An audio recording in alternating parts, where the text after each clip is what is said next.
Ladies and gentlemen, please welcome to the stage Mr. Peter Kimata.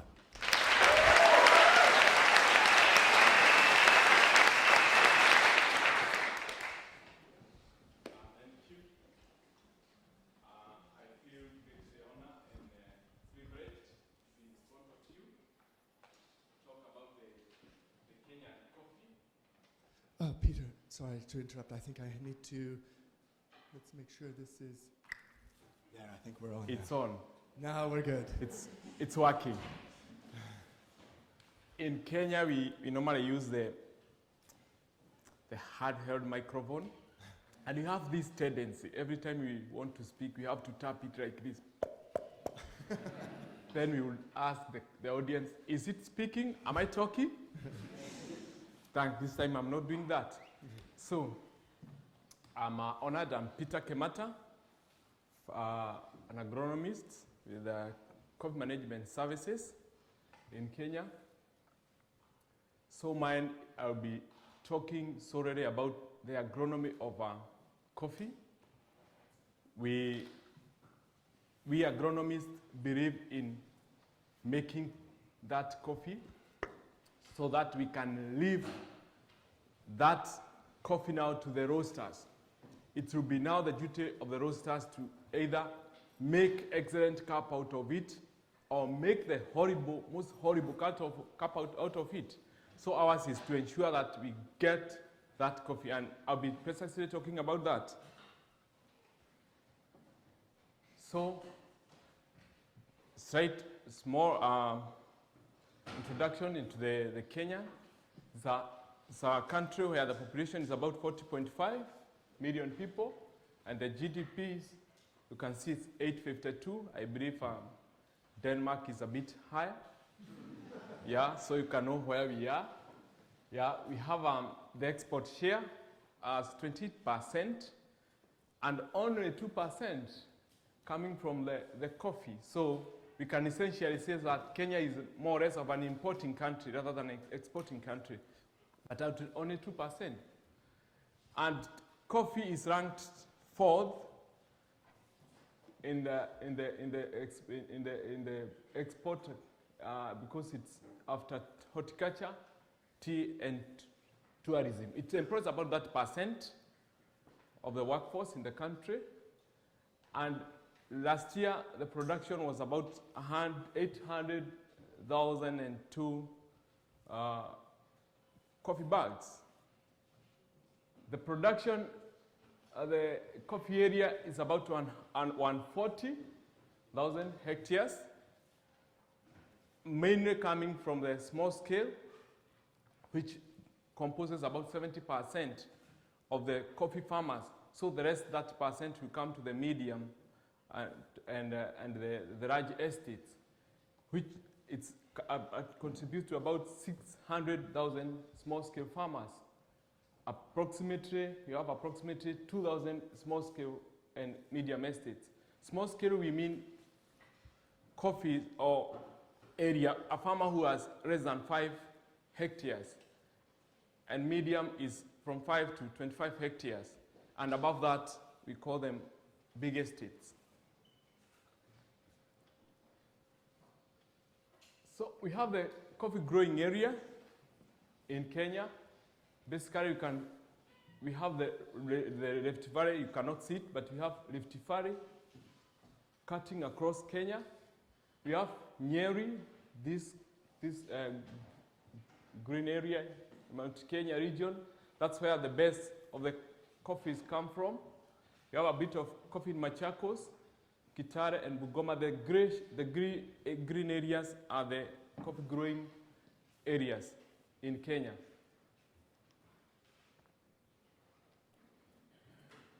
So what are the climatic conditions that normally coffee thrives in?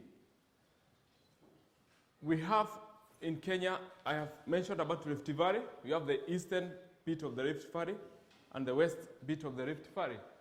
So in the east of the Rift Valley, it's about 1,400 to 2,100 meters above sea level. To the west of the Rift Valley is 1,500 to 1,900 meters above sea level.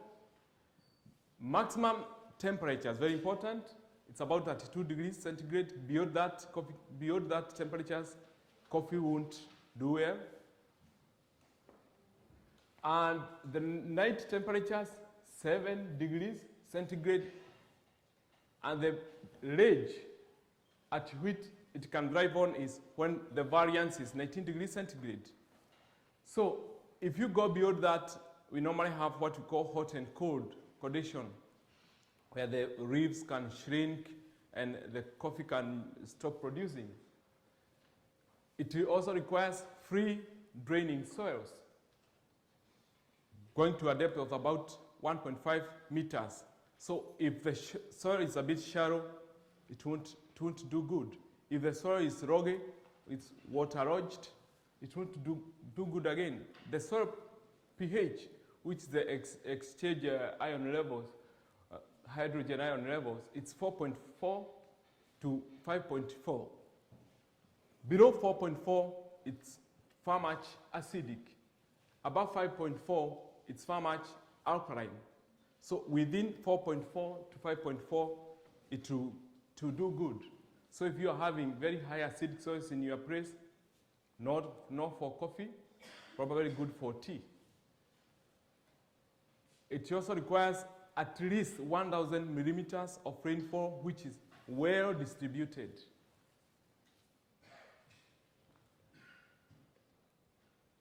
Well, I am employed by Coffee Management Services. I mentioned I'm an agronomist. It's good also to know who Coffee Management Services are. Coffee Management Services started in 2006, and it was also registered as a marketing agent in February 2007. So CMS is basically a provider in the coffee industry, service provider in the coffee industry, with a host of services like estate management, marketing, assisting farmers with compliance to the certification and sustainable standards. It has also an arm of milling, dry milling for that matter. We don't deal with wet milling. We don't have services like wet milling. We do have dry milling, where I am actually located. And we also do feasibility studies. We are serving about 200,000 smallholder farmers. So meaning probably a third of the farmers in Kenya we are serving through provision of marketing services and milling services to the small-scale farmers.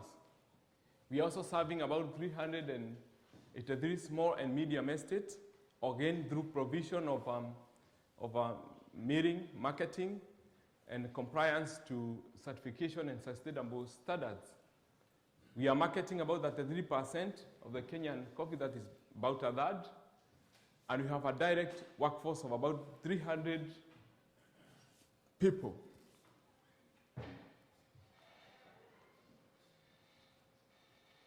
So it's good to know about the coffee, the history of coffee.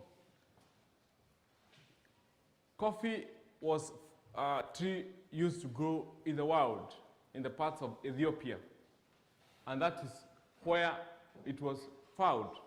So, again, Robusta is found to grow naturally in the forest of the Cameroon and the Central Africa.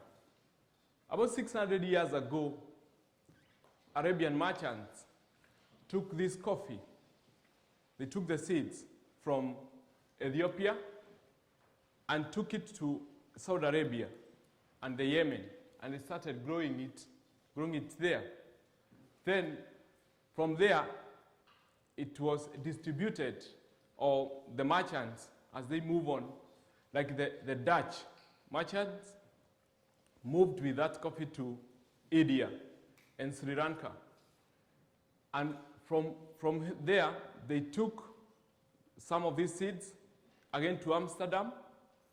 And in Amsterdam, it was not doing well. It was being grown in grass, what we call greenhouses.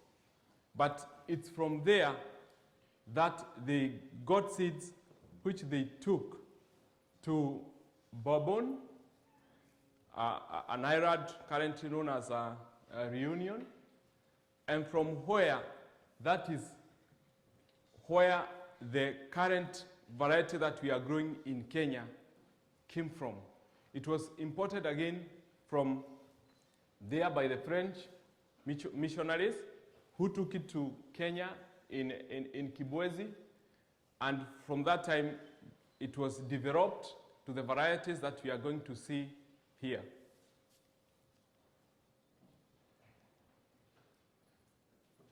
So basically in Kenya we have about 4 varieties which we can say they are of economical value, or they are grown commercially. We have SL28,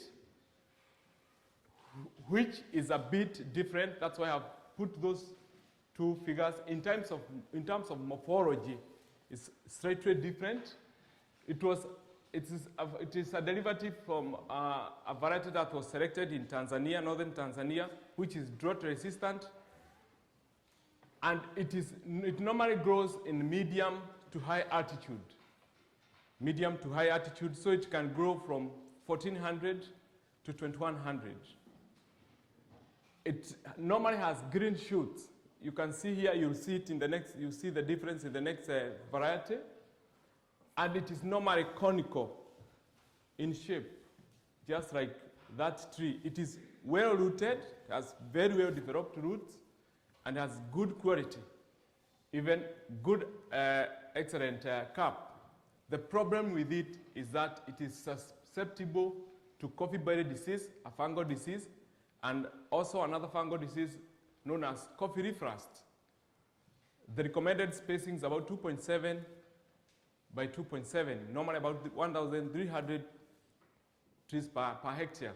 In Kenya, we don't uproot, we rejuvenate. So we use it in, as I continue to present. The other variety is SL34. So basically, those 2 varieties, SL20 and SL34, are the one that actually forms the bulk of the Kenyan coffee. Very similar and very good qualities. So it was again selected from French mission cultivars. It grows mainly in high altitude areas with high rainfalls, 1,000 millimeters of precipitation or rainfall. It has dark bronze tips. If you can look at the picture at the top, it's a bit slightly different from this one. It's a bit different. So that basically will even you are from an ordinary person, it may not be easy, but now we knowing that you can distinguish between SL38, that 34 and SL28. So it has dark bronze tips, which occasionally with light green tips. It is dome-shaped. The other one was a bit conical. This one is a bit dome-shaped. It has high yield, excellent cap quality, but it is susceptible to coffee berry disease, leaf rust, and bacteria blight. We'll see more about diseases as we continue. So basically, those 2 varieties, SL34 and SL28, are the one that actually forms the bulk of the Kenyan coffee.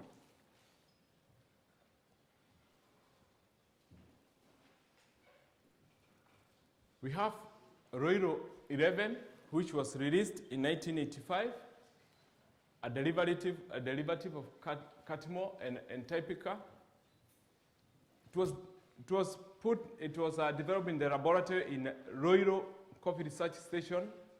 In Kenya, we have a government body known as a Coffee Research Foundation, which actually receives about 1% of the 2% of the proceeds from all the coffee, and its work is basically to advise on the farmers in terms of diseases, in terms of how to tackle diseases, the nutrition, the fertilizers they need to do, and even developing new cultivars which are resistant to coffee berry disease and leaf rust, which is they are big threats. So this variety is shallow deep-rooted. It's shallow deep-rooted, so it needs a lot of irrigation, and it requires somewhere where you can at least irrigate easily. And it's also a high feeder. Due to the nature of it having shallow roots, it is a high feeder, or it requires high regime of nutrition. And the cup again compares well with the self varieties. Again, the density, the spacing, you can plant it more closely. The SL and the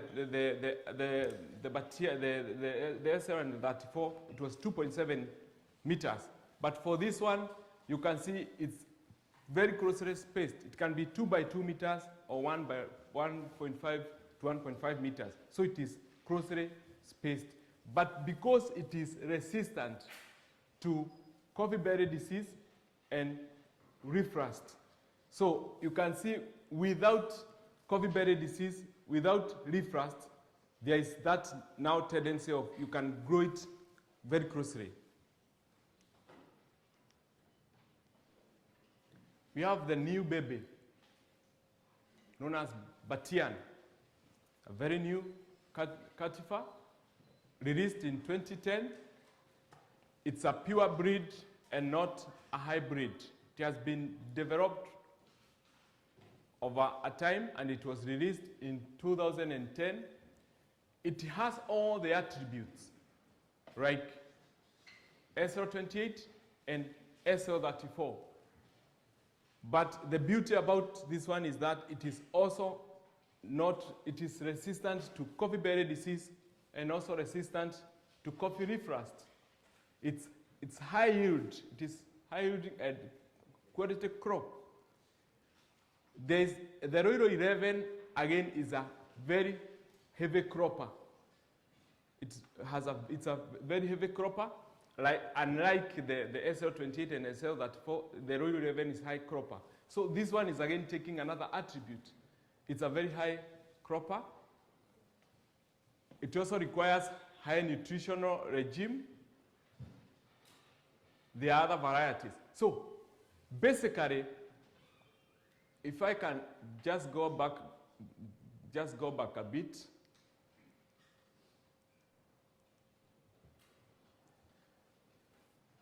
There's another feature about the primaries. The primaries are the branches. How do they come? From the tree, from the body, from the main frame of the tree. They are normally in SL28 and SL34, they are normally erect like this. But for Roiro 11, it's something like that. So you can easily pick it up.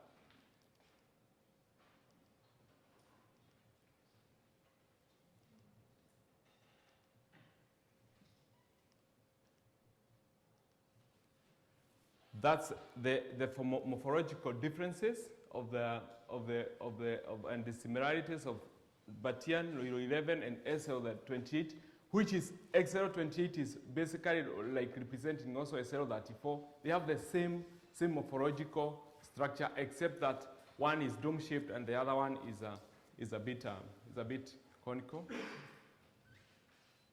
Sorry. Now we come to the real agronomy of the coffee itself. I've said our work is to ensure that you got that quality coffee from the field.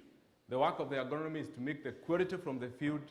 After that, it is up to the roaster to do whatever you want with it. If you want to explore those hidden characteristics of the coffee, so be it. If you want to condemn them and get out of the face forever, so be it. So ours is to make the quality. Normally, coffee requires about 6 micronutrients. There's nitrogen, the potassium, the phosphorus, the calcium, magnesium, and the sulfur. And there are other more micronutrients, the small that are required in small quantities: zinc, copper, boron, iron, manganese, and molybdenum. And mainly, for you to get the 6 macronutrients, we normally apply nitrogen, phosphorus, and potassium, which we call NPK or main fertilizers, 6 months. Compound fertilizers, 6 months before flowering. We will see why do we have to do that 6 months before the flowering. We also have the micronutrients, which I've mentioned. They are normally applied in forms of a foliar, so that they can be taken by the leaves, because they are required in very small quantities. We also apply manure where possible. We are stressing on this because we have realized our soils have become so much poisoned by the fertilizers, synthetic fertilizers. So we also recommend at least 20 kilograms, which to us we call it a debe, of organic manure. So basically, for you to get good quality from the field, there are a number of activities that you have to take care of. You have to think about the fertilization. You have to think about the pruning, very important. Because with the pruning, you have to ensure that you are concentrating the nutrients to the berries. You don't have to allow vegetative growth coming from everywhere. So you have to concentrate the nutrients. It is a nut where you have to concentrate the nutrients to the expanding and to the growing berries. You have to ensure that the pests, whatever pests are there, whatever weeds and diseases that are there, they are managed, not to eat on whatever you are doing. So they don't have to compete with your berries. So if you look at this, if you can assume this one to be the weeding, you don't require a situation like that one, where you are having your weed competing with your coffee tree. You also have to think about the soil analysis. Occasional, every 2 years, you have to take your soil for analysis, and you use that one to ensure whatever program you are doing, whatever nutrient, whatever feeding regime you are doing on your coffee, it is based on the soil analysis. Not just waking up one day and going to the field and applying CAN or NPK, no. It has to be through a recommendation. Normally it takes about 2 years. The recommendation will take you about 2 years. Then you have also to think about the soil erosion. That is what we are training, CMS, we are training on sustainability. How can you ensure that whatever you are having on the ground, you are not losing it through soil erosion? You are not losing it through leaching, yeah? You are not losing it through competition of weeds. So you have also to think of this snap of how to ensure that you are having either your coffee which has been grown in shade have been found to be of good quality. So, and again, the soil temperatures are lower. Therefore, the trees are able to get much of the nutrients from the soil. So you have to think about that. You have to think about the pests and the diseases. How do you manage them? What methods can you use? Is it integrated pest management? Or do you have to think every time you see diseases just rushing to the tree and spraying? No. You have to get the recommended integrated pest management techniques, or at least the recommended spray chemicals that can prevent the diseases.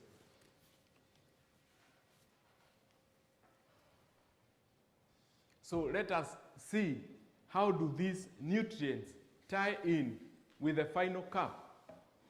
Yeah, how do they tie in? We have nitrogen. Nitrogen allows, or at least it promotes, vegetative growth. Nitrogen, again, allows for photosynthesis, protein synthesis. And when a tree is well fed, when it is well supplied with nitrogen, it normally have a higher percentage of AA, we will see what is AA, AA, AB, and PB, the premium grades. Whenever a coffee tree is well fed with nitrogen, you'll find that percentages. And when the percentage of nitrogen is lower. You'll find lower grades, which is the C, the T's, and the rights. That even the roasters will agree with me, they don't have that distinct and that cup quality. A tree that has low that is low in nitrogen. Can I point with this one? Is it writing? Is it able to write? Can it? Ah, great. Yeah, great. Thank you. So you can see this one. This is as a result of raw nitrogen. Yeah? And a tree that has raw nitrogen, again, it will to behave like this. That it will shed off the leaves, and it will suffer what we call dieback.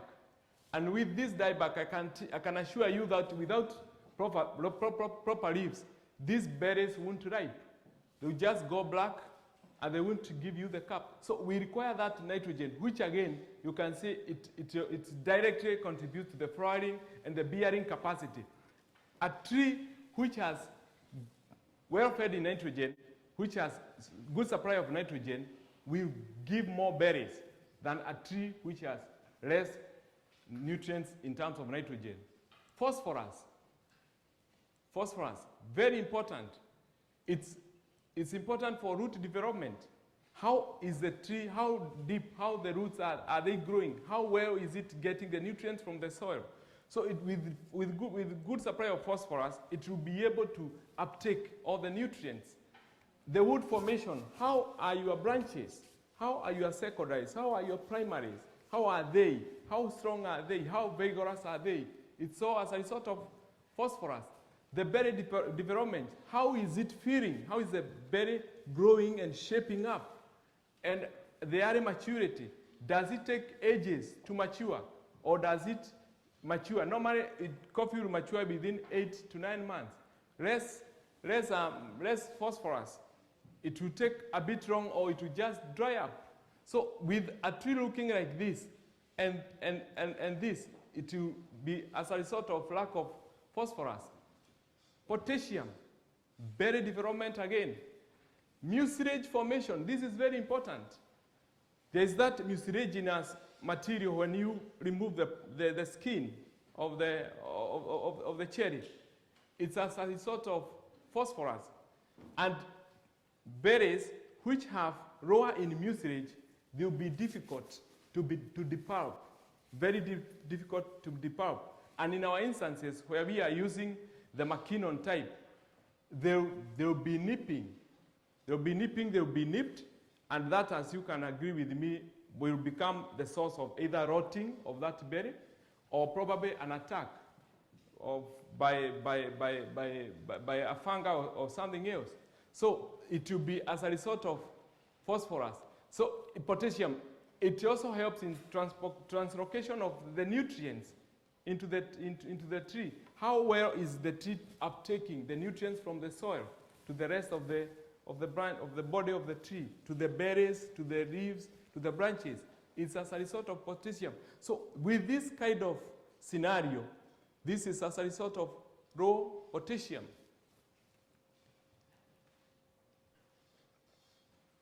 Zinc.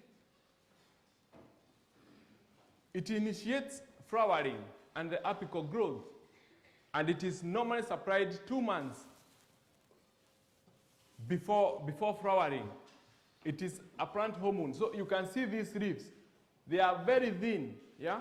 Very thin, just like pencil. It's as a result of zinc deficiency. The source of zinc deficiency. Again, the trees, because it initiates apical growth, if there is deficiency in zinc, it will have kind of a fan shaped. It will be lower in growing new shoots, and all of them will come up from one position, just like this, the way you can see here. All of them coming like that. We have boron. Boron again promotes shoot growth and optimal flowering, like this one. A tree that is not deficient in boron, it will give very good flowering. A tree that is deficient in boron will have less flowers. To us, flowering is very important. It's very critical because it will definitely translate into the berries, which definitely translate into cherries, which definitely translate into the production. So very, very, very important. Magnesium, again, good formation, for chlorophyll formation. It's responsible for that green color, that green pigmentation. And Kenyan beans are known for this. Blue-green color, very conspicuous with the Kenyan coffee. It's as a result of magnesium. So a tree that is deficient of magnesium, it will look like this, gray venation, yellow venation, and the coffee will lack the bluish green color. Iron, again, the bean color. When roasters are roasting their coffee, they might say they have amber beans or pales. Pales normally are lack of iron.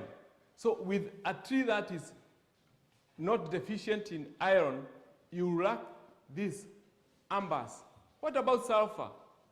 Sulfur is responsible for that sweet, that aroma that is coming from the tree, from the berries, or from the coffee.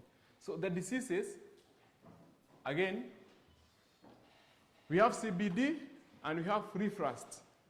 This can contribute, CBD can contribute to about 80% of coffee roses.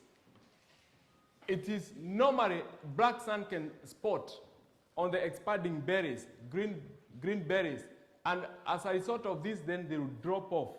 So you lose your produce. It's normally as a result of a Coletroticum kahawa, it's a fungal disease, and it thrives in humid, wet conditions. So during the expanding month of April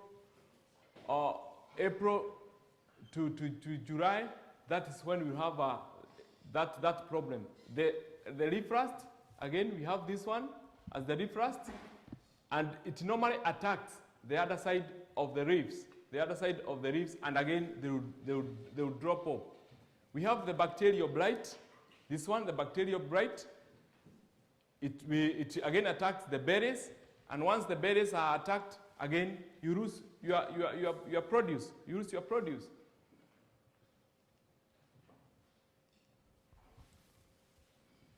Coffee is affected by about 350 diseases and about 800 pests. And in Kenya, we have about 35 known pests, which can be root feeders.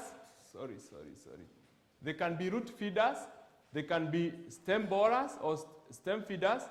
They can be leaf feeders, or they can be sap feeders, or they can be flower and tip feeders. This is capsid bug, which can cause a lot of raw production. This one, they normally suck the leaves and the stems.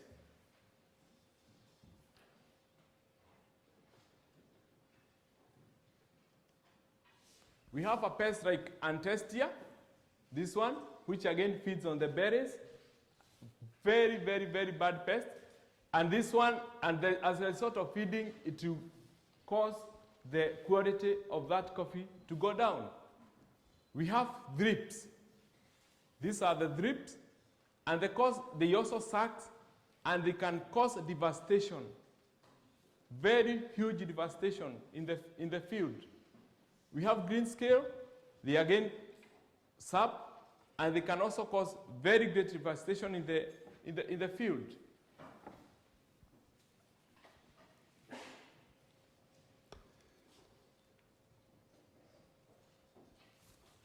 So I have to rush on this one, but it's very important.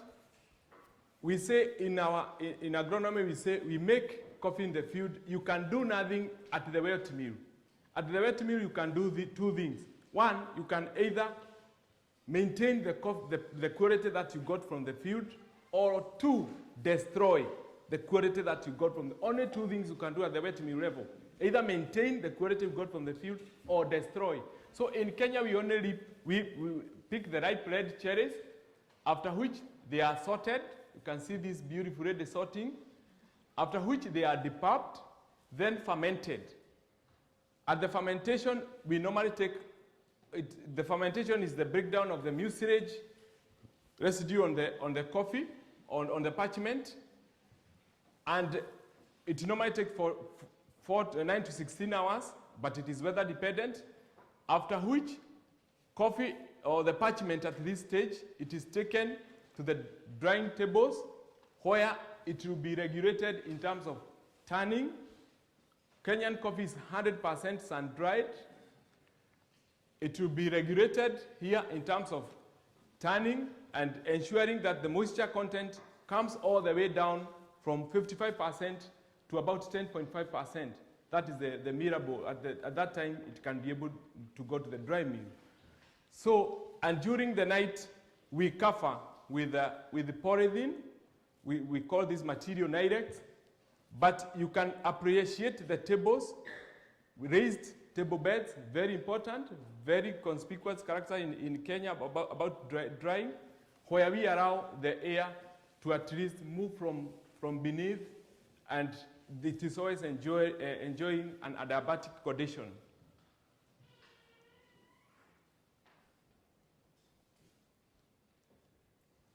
Those are some of the quality defects that can be associated with the coffee. We have ragged beans, very lack of nitrogen, foxy bean, delayed harvesting, diseased beans, CB from brown blight, insect damaged, over-fermented, very important. If the fermentation is completed, you continue to ferment, we get over-fermented. Very foulish cup, very foulish cup.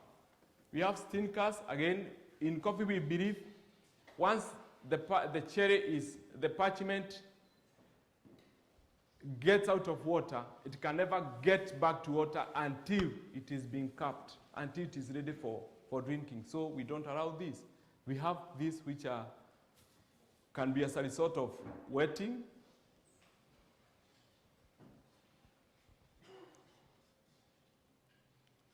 And those are the Kenyan grades. Normally, once the coffee, the parchment is through at the wet mill, and it dries, it is ready. It is taken to the dry mill where it is graded. And in Kenyan system, we have the screening type of grading. We have the highest to the lowest. We have the E's, the A's, the PB's. A is our signature in Kenya. This is our signature. The A, the AB, and the PB, this is our signature, which normally have very good cup, and it can be well attributed to the agronomy in the field. Very well attributed to the agronomy in the field. With the C, it means it's an indicator of either poor growing condition, lack of water, and Peter, lack of nutrients. please excuse me. I'm very sorry to interrupt.